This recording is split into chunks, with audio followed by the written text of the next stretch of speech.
Olá, seja muito bem-vindo ao canal Últimos Dias, chegou a hora. No episódio anterior, vimos que a primeira grande marcação do relógio profético de Deus cumpriu-se perfeitamente. O Cordeiro morreu. A Páscoa encontrou cumprimento em Cristo, mas o relógio não parou no Calvário. A festa seguinte começava imediatamente após a Páscoa, os pães asmos. E se a festa da Páscoa nos fala do perdão dos pecados, a festa dos pães asmos nos fala da remoção do pecado. Porque Deus não deseja apenas nos perdoar, Ele deseja nos transformar. E talvez essa seja uma das mensagens mais esquecida do cristianismo moderno. Mas antes de continuarmos, eu quero te convidar a fazermos uma oração. Pai Santo Eterno Deus, nossa gratidão. Neste momento nós iremos estudar mais uma vez a Tua Palavra e o nosso desejo é compreender. Por isso te suplicamos neste momento o auxílio do Teu Espírito Santo. É o que nós te oramos e agradecemos em nome de Jesus. Amém. O que era a festa dos pães asmos? Após a Páscoa, Israel entrava em uma semana especial. Durante 7 dias, não poderia existir em nenhuma casa fermento. Está relatado em Êxodo, capítulo 12, versículo 15, que nos diz o seguinte: 7 dias comereis pães asmos. Logo após o primeiro dia, tirareis o fermento das vossas casas. Observe que Deus não disse apenas, comam pão sem fermento. Ele disse, tirem o fermento. Toda a casa precisava ser examinada, todo fermento precisava ser removido, nada deveria permanecer escondido. Por que o fermento? Na Bíblia, o fermento representa algo que se espalha silenciosamente. Uma pequena quantidade afeta toda a massa. Em Gálatas, capítulo 5, versículo 9, nos diz o seguinte: um pouco de fermento leveda toda a massa. Com o pecado funciona exatamente assim. Começa pequeno, uma concessão, uma escolha aparentemente sem importância, mas com o tempo contamina toda a vida espiritual. E aqui quero fazer uma pausa, porque esta série não foi criada apenas para ensinar história. Ela foi criada para despertar o povo de Deus. Porque estamos vivendo o período da igreja de Laodiceia. Uma igreja que acredita está bem. Mas Cristo, em Apocalipse capítulo 3, versículo 17, dizes, rico sou e de nada tenho falta. E não sabes que és miserável, pobre, cego e nu. Em outras palavras, Cristo está apresentando uma igreja, um povo autossuficiente espiritual. No entanto, não consegue enxergar o seu próprio estado. Frieza disfarçada de normalidade, indiferença, autoimagem distorcida. Eles enxergam um jeito, mas Deus o descreve de outro. Laodiceia não representa pecado evidente, mas uma fé confortável, funcional e organizada, porém desconectada da dependência real de Deus. Uma triste realidade em nossos dias. Mas, voltando para a festa, ela não apontava apenas para uma experiência do povo. Ela apontava para Cristo. Jesus viveu uma vida sem fermento, sem pecado, sem corrupção, sem mancha. Pedro declara em 1 Pedro 2,22, o qual não cometeu pecado. Pela primeira vez, desde Adão, existia um ser humano totalmente obediente ao Pai. Aqui existe um detalhe extraordinário. A festa da Páscoa apontava para a morte, mas a festa dos pães asmos apontava para o período em que o corpo de Cristo permaneceu na sepultura. Enquanto Israel celebrava a festa dos pães asmos, o corpo do verdadeiro Cordeiro descansava na sepultura, sem decomposição, sem deterioração, sem corrupção. Em Salmo 16, versículo 10, nos diz o seguinte: não permitirás que o teu santo veja corrupção. E o interessante é que séculos antes, Davi já havia anunciado isso.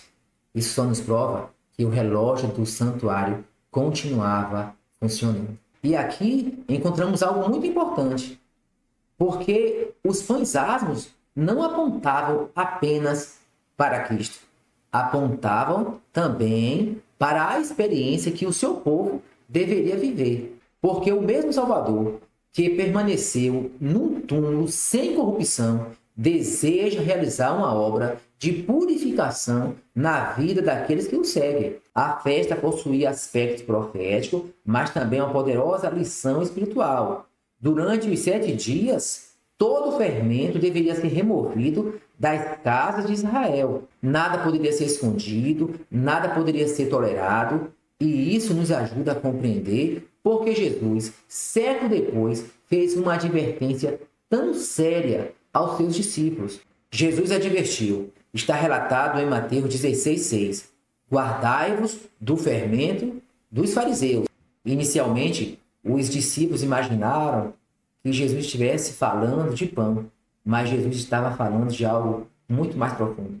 Falava do fermento do caráter, falava da hipocrisia, falava da aparência de piedade sem uma verdadeira transformação. Falava de uma religião que preserva a forma, mas perde o poder. E aqui encontramos uma das mensagens mais relevantes dos pães asmos para os últimos dias. É possível conhecer a verdade e não ser transformada por ela. É possível conhecer profecias e conservar pecados acariciados.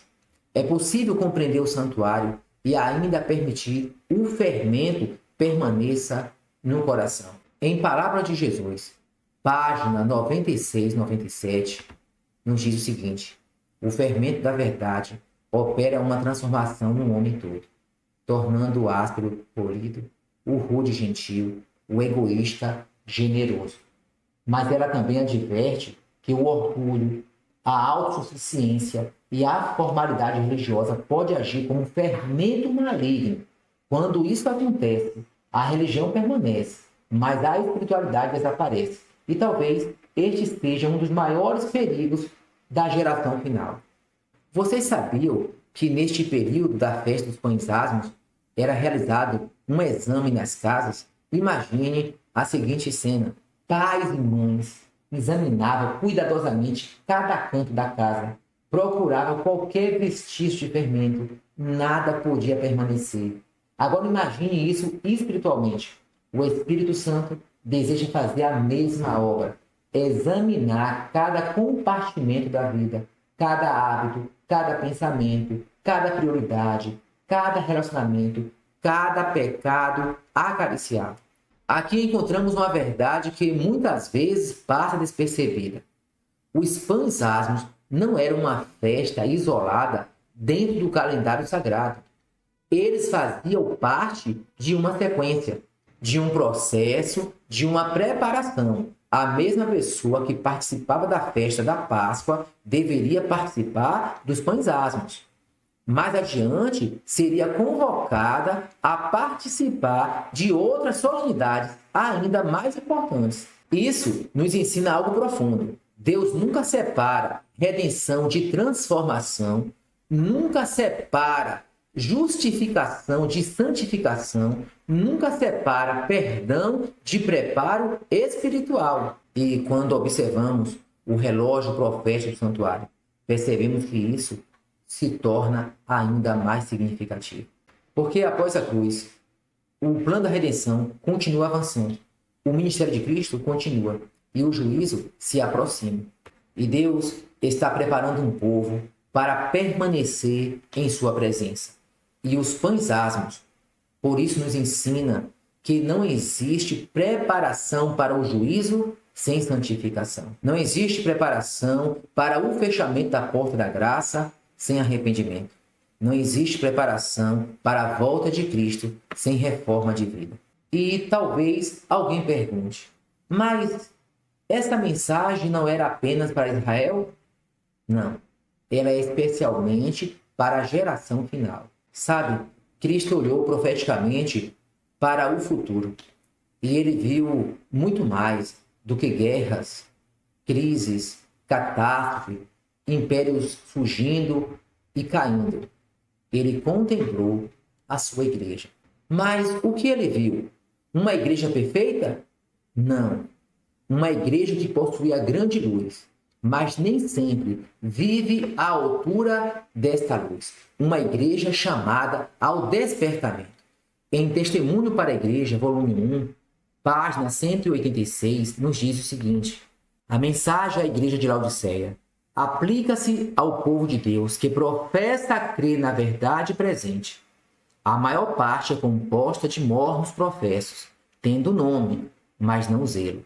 Ou seja, Cristo viu uma igreja que conhece a verdade, que guarda doutrinas preciosas, que fala sobre sua volta, mas que corre o risco de perder o primeiro amor. Uma igreja que precisa de reavivamento, que precisa voltar à dependência total de Cristo. E é justamente aqui que a mensagem dos pães asmos se torna tão atual, porque nem sempre o fermento aparece como um pecado escandaloso. E muitas vezes ele se manifesta de forma silenciosa. Foi assim nos dias de Cristo, foi assim nos dias dos fariseus e continua sendo assim hoje. Talvez o fermento moderno seja a indiferença espiritual, talvez seja a falta de oração, talvez seja pouco interesse pelas escrituras, talvez seja o entretenimento ocupando o lugar da comunhão, talvez seja a confiança excessiva do conhecimento religioso sem uma verdadeira transformação do coração. E o perigo do fermento é justamente esse. Ele cresce sem ser percebido e ele espalha silenciosamente. E quando nos damos conta, já ocupou espaço demais em nossa vida espiritual. O relógio profético nos mostra algo importante. A primeira festa se cumpriu, a segunda também. Mas além do cumprimento histórico, existe uma aplicação espiritual. O mesmo Cristo que morreu por nós deseja remover o fermento de nossa vida. Não apenas perdoar, mas purificar. Não apenas justificar, mas santificar. E talvez alguém esteja assistindo esse vídeo e pensando, mas eu frequento a igreja. Israel também frequentava. Mas eu conheço a verdade. Os fariseus também conheciam. A questão não é apenas conhecer. A questão é permitir que Deus examine o coração. A festa dos pães asmos nos ensina que o plano da redenção não termina no altar de sacrifício. Ele continua na transformação do pecador. A Páscoa nos mostra o Cordeiro. Os pães asmos nos mostra uma vida sem fermento. A Páscoa nos fala do perdão. Os pães asmos nos fala de santificação. E o relógio profético continua avançando. Mas a história não termina no sepulcro. Porque após os pães asmos vinha a terceira festa, as primícias. A festa que apontava para a ressurreição. A festa que anunciava que a morte não teria a palavra final. E veremos que esta festa também se cumpriu com absoluta precisão. Até o próximo episódio.